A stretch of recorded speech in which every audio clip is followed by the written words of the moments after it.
Di jantung gurun Arab yang sunyi, berdiri tebing-tebing raksasa yang dipahat dengan presisi yang melampaui zamannya. Namun di balik kemegahannya, tempat ini menyimpan rahasia kelam yang membuat Rasulullah memerintahkan para sahabatnya untuk menutupi wajah dan bergegas pergi.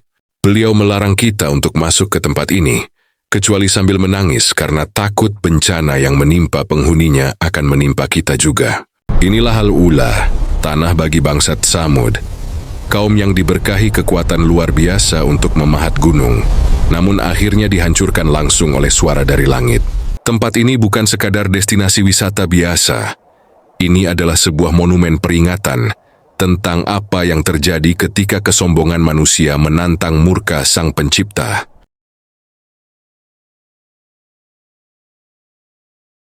Madain Shalih, sebuah nama yang membangkitkan rasa takjub sekaligus ngeri, adalah sebuah hamparan sejarah yang membisu di utara Hijaz.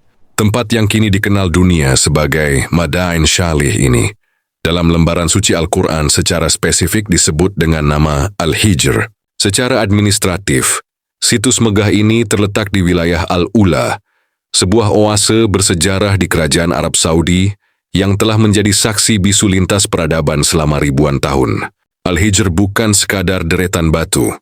Ia adalah negeri berbatu yang menjadi rumah bagi kaum Tsamud, sebuah bangsa yang dikaruniai kekuatan fisik dan kecerdasan arsitektur yang melampaui logika zaman itu. Nama Al-Hijr sendiri diabadikan Allah menjadi nama surat ke-15 dalam Al-Quran, sebuah penanda bahwa apa yang terjadi di sini bukanlah sekadar catatan sejarah biasa, melainkan sebuah tanda bagi seluruh umat manusia. Saat kita memasuki kawasan Madain Shalih, kita seolah melangkah masuk ke dalam museum terbuka yang terukir permanen di atas dinding-dinding gunung.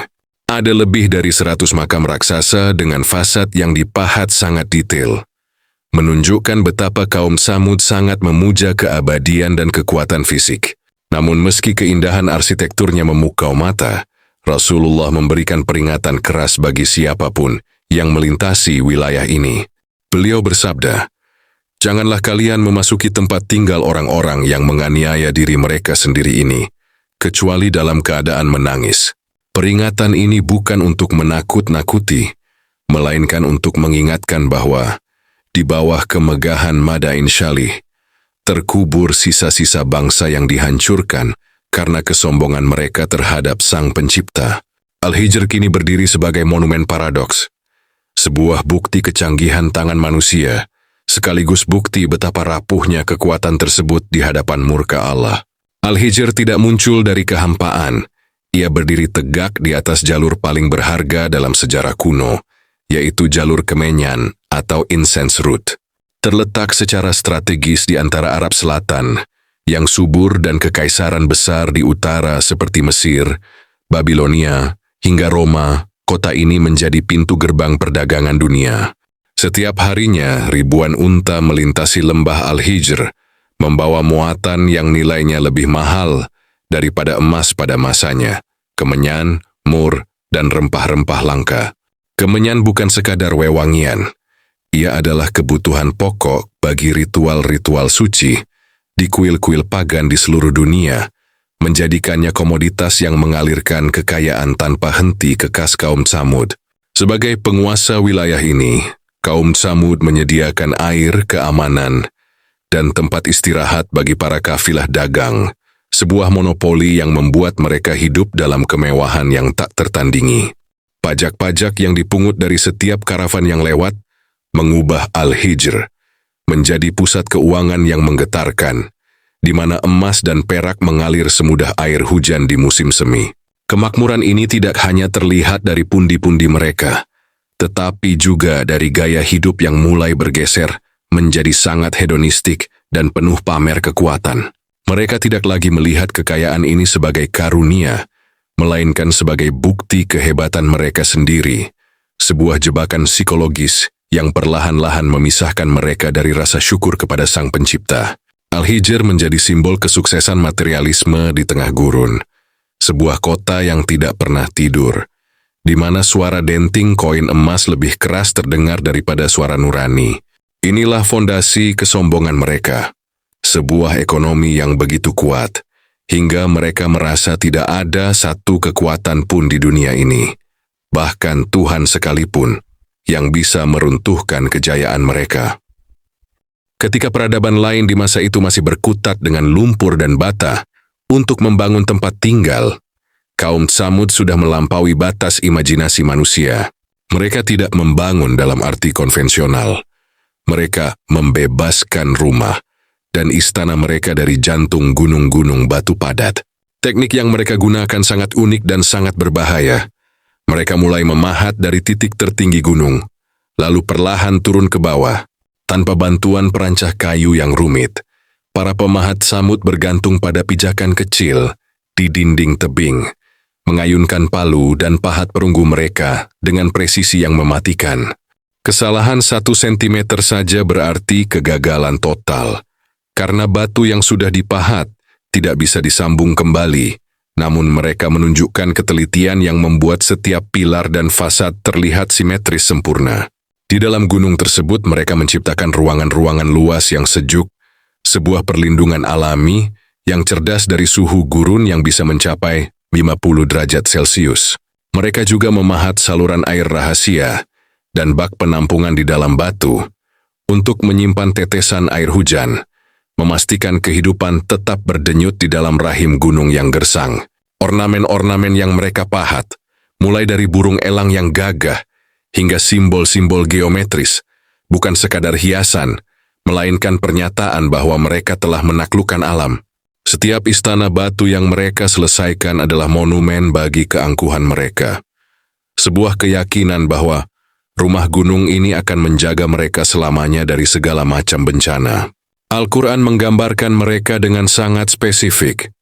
Dan kamu pahat sebagian dari gunung-gunung untuk dijadikan rumah-rumah dengan penuh kesenangan. Sebuah gambaran bangsa yang mabuk oleh kemampuan teknisnya sendiri. Kemegahan arsitektur Al-Hijr, keindahan pahatan gunung yang menakjubkan, dan kemakmuran dari jalur perdagangan emas, semuanya seharusnya menjadi alasan untuk bersyukur. Namun bagi kaum Tsamud, setiap pilar yang mereka ukir, setiap ruangan yang mereka pahat di jantung gunung, justru menjadi monumen bagi kesombongan mereka sendiri. Mereka mulai merasa bahwa kekuatan fisik dan kecerdasan mereka dalam menaklukkan alam adalah bukti bahwa mereka lebih baik dari siapapun, bahkan dari Sang Pencipta yang telah menganugerahkan semua itu. Mereka mendirikan istana-istana megah di dataran rendah yang subur saat musim panas, lalu memahat gunung-gunung yang kokoh sebagai tempat tinggal nyaman di musim dingin. Tindakan ini bukan semata-mata kebutuhan, melainkan sebuah pernyataan kekuasaan, sebuah pameran kehebatan yang tak terkira, mengklaim bahwa mereka memiliki otoritas penuh atas tanah dan langit. Di tengah gemerlapnya Al-Hijr, hiduplah seorang pria bernama Shalih, seorang bangsawan yang dikenal karena kejujuran, kecerdasan, dan nasabnya yang mulia. Kaum Tsamud menaruh harapan besar padanya. Mereka melihat Shalih sebagai calon pemimpin masa depan yang akan membawa kejayaan ekonomi mereka ke tingkat yang lebih tinggi. Namun segalanya berubah ketika Shalih menerima wahyu. Ia tidak datang membawa rencana ekonomi, melainkan membawa seruan yang mengguncang pilar kesombongan mereka. Sembahlah Allah, tidak ada Tuhan bagimu selain Dia. Seketika cinta berubah menjadi kebencian. Mereka yang dulu memujanya kini mencacinya, merasa dikhianati oleh orang yang paling mereka percayai. Mereka berkata, "Wahai Shalih, sungguh engkau sebelum ini adalah orang yang kami harapkan." Kalimat ini adalah bentuk kekecewaan duniawi mereka, karena Shalih lebih memilih kebenaran daripada takhta. Nabi Shalih dengan sabar mengingatkan mereka akan nikmat-nikmat Allah, gunung yang bisa dipahat, tanah yang subur, dan keamanan yang mereka nikmati. Semuanya adalah pemberian, bukan pencapaian. Namun kaum Tsamud sudah terlalu mabuk oleh materi. Mereka menganggap seruan tauhid sebagai ancaman bagi tradisi nenek moyang dan stabilitas ekonomi mereka. Ketegangan meningkat. Masyarakat Al-Hijr terbelah menjadi dua, sekelompok kecil orang miskin yang beriman dan mayoritas elit penguasa yang sombong dan menantang. Alih-alih merenungkan pesan tersebut, para pemimpin kaum Tsamud mulai merencanakan konspirasi untuk membungkam Syalih, menganggapnya sebagai penyihir atau orang yang kehilangan akal. Inilah awal dari ujian besar. Mereka tidak tahu bahwa dengan menolak Syalih, mereka sedang menutup pintu rahmat terakhir sebelum langit benar-benar berhenti bicara pada mereka. Karena hati yang telah mengeras seperti batu di sekeliling mereka, kaum Tsamud menuntut sebuah bukti nyata, sebuah mukjizat yang mustahil dilakukan oleh penyihir manapun. Mereka menantang Syalih, "Jika engkau benar seorang nabi, keluarkanlah dari batu besar ini seekor unta betina yang sedang hamil 10 bulan, dengan ciri-ciri yang kami tentukan." Nabi Syalih bersujud, memohon kepada Rabb-Nya. Ia tahu bahwa permintaan ini bukan untuk mencari kebenaran, melainkan untuk menjatuhkannya di depan orang banyak. Tiba-tiba bumi bergetar. Suara retakan yang memekakkan telinga bergema dari dalam perut gunung. Batu padat yang telah berdiri selama jutaan tahun itu mulai terbelah. Dari rekahan batu itu, muncullah seekor unta betina raksasa yang sangat cantik, persis seperti yang mereka minta. Sebuah mukjizat yang lahir dari benda mati. Kaum Tsamud terperangah. Sebagian kecil langsung bersujud beriman. Namun mayoritas pemimpin mereka tetap menutup hati, menyebutnya sebagai sihir yang luar biasa kuat. Nabi Syalih memberikan satu peringatan keras. "Inilah unta betina Allah sebagai mukjizat untukmu. Biarkan ia makan di bumi Allah, dan janganlah kamu menyentuhnya dengan gangguan apapun." Allah menetapkan aturan yang adil. Unta itu akan minum dari sumur kota pada satu hari, dan seluruh penduduk serta ternak mereka akan minum di hari berikutnya secara bergantian. Pada hari giliran unta itu minum, ia memberikan susu yang melimpah, cukup untuk memenuhi kebutuhan seluruh penduduk kota Al-Hijr, sebuah berkah yang nyata di depan mata mereka. Namun keberadaan unta ini menjadi duri bagi para penguasa. Setiap kali mereka melihatnya, mereka diingatkan akan kekuasaan Allah yang melampaui pahatan gunung mereka, dan kebencian mulai meracuni pikiran mereka.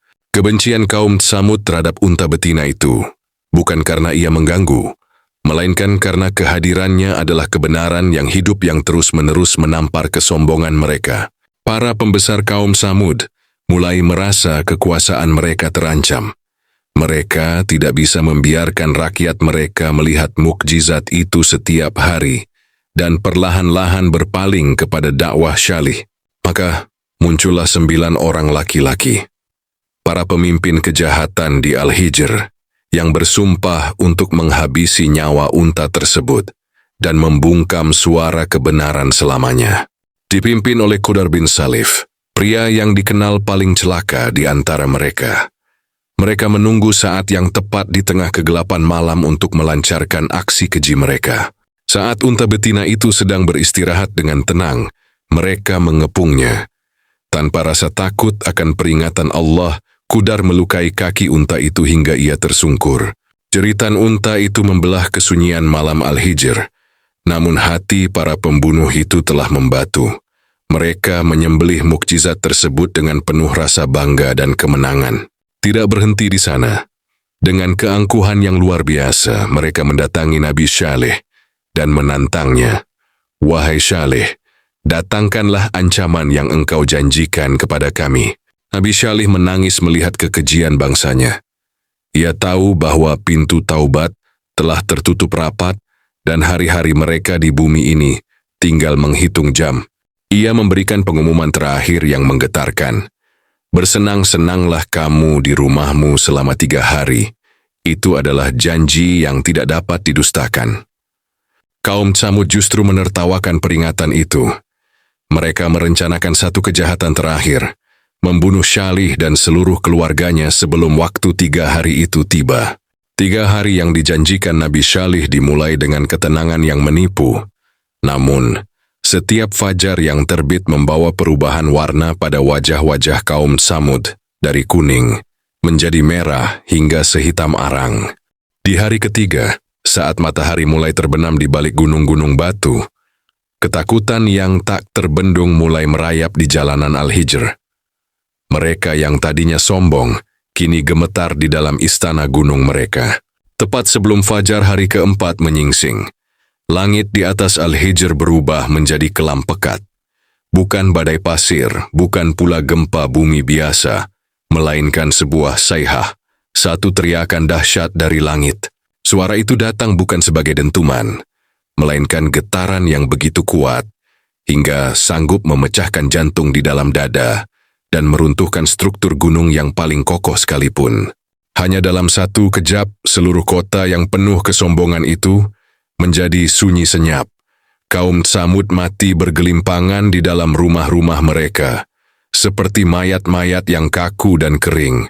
Gunung-gunung yang mereka pahat dengan penuh kebanggaan, yang mereka pikir akan menjadi benteng abadi, justru berubah menjadi kuburan massal yang membisu bagi penghuninya. Nabi Syalih dan para pengikutnya yang beriman telah pergi sebelum bencana tiba, meninggalkan kota itu dengan hati yang berat sambil berbisik, "Wahai kaumku, sungguh aku telah menyampaikan risalah Tuhanku kepadamu." Al-Hijr yang tadinya adalah pusat ekonomi dunia, kini hanyalah hamparan batu mati.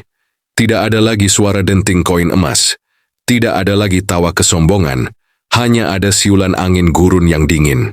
Allah meninggalkan situs ini agar menjadi pelajaran bagi siapa saja yang datang kemudian, bahwa setebal apapun dinding batu yang kau bangun, ia takkan bisa melindungimu dari keadilan ilahi. Kini ribuan tahun berlalu, kesunyian Al-Hijr tetap bicara. Ia berbisik kepada setiap telinga yang mau mendengar, bahwa kekuatan sejati bukanlah pada apa yang bisa kau pahat di gunung, melainkan apa yang kau tanam di dalam hati.